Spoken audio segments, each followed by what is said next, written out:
Avant cette nuit, je détestais Halloween. Ma fille adorait cette fête. Chaque année, elle choisissait un nouveau costume et du maquillage, très souvent sanglant. Elle choisissait également des décorations pour sa chambre et la maison. Pendant cette période, notre maison grouillait de monstres. Halloween était sa fête préférée. Cette nuit, si particulière à ses yeux, lui permettait de penser à autre chose qu'à sa mère décédée dans un accident de voiture lorsqu'elle avait 6 ans. J'accompagnais toujours ma fille lors de sa chasse aux friandises. Ma fille était ma seule et unique raison de vivre. Je refusais qu'il lui arrive quelque chose. Alors comme elle, je me déguisais. Chaque année, je sortais mon vieux drap blanc, avec 2 trous pour les yeux, et je me couvrais avec.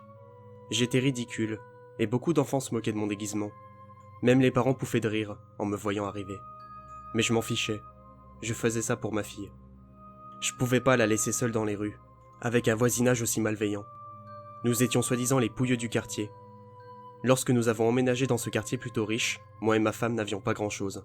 Juste quelques sous, peu de meubles et des projets.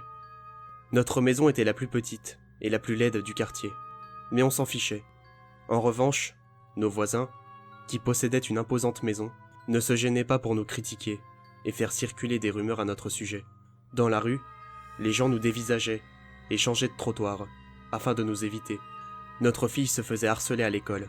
Elle rentrait à la maison pleine de bleu. Je suis allé dans son école une dizaine de fois, afin de signaler ce harcèlement, mais l'établissement n'en avait rien à faire. Nous n'avions pas d'amis dans cette ville de merde.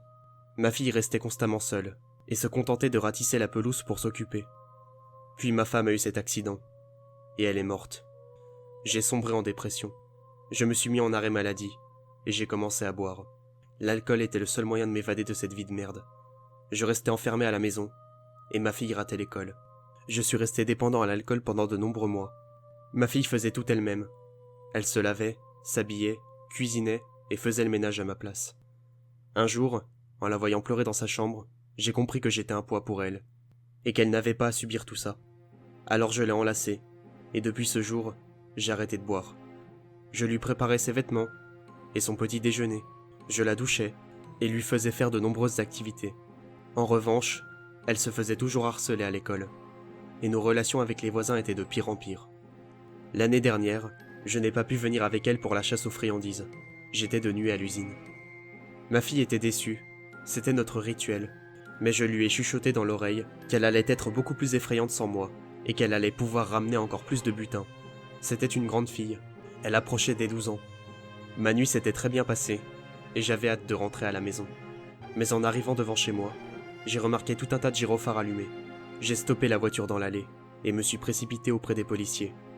L'un d'eux m'a salué, avant de m'expliquer le drame qui a détruit ma vie. Des enfants du quartier avaient tabassé ma fille non loin de la maison, avant de la laisser au bord de la route. Elle a essayé de se relever, et de traverser la route, mais une voiture l'a renversée accidentellement, la tuant sur le coup. J'ai hurlé, en voyant ma fille morte, allongée sur le brancard des ambulanciers. Il y a eu une enquête, et bien sûr, un jugement. La personne qui avait renversé ma fille s'était ramassée 8 ans de prison, pour homicide involontaire sous alcool. Quant aux parents des enfants qui ont frappé ma fille, ils ont été relaxés. Après tout, ce n'était qu'un acte enfantin. Mon cul! Ils méritaient tous de crever. Actuellement, je suis en train de dépecer les enfants qui ont tué ma fille. Ils sont venus toquer à ma porte, tard dans la nuit, en me disant « Des bonbons ou on déterre ta fille ?» Avant de me balancer des œufs. Je les ai laissés entrer, avant de les poignarder un par un, avec un long couteau de cuisine.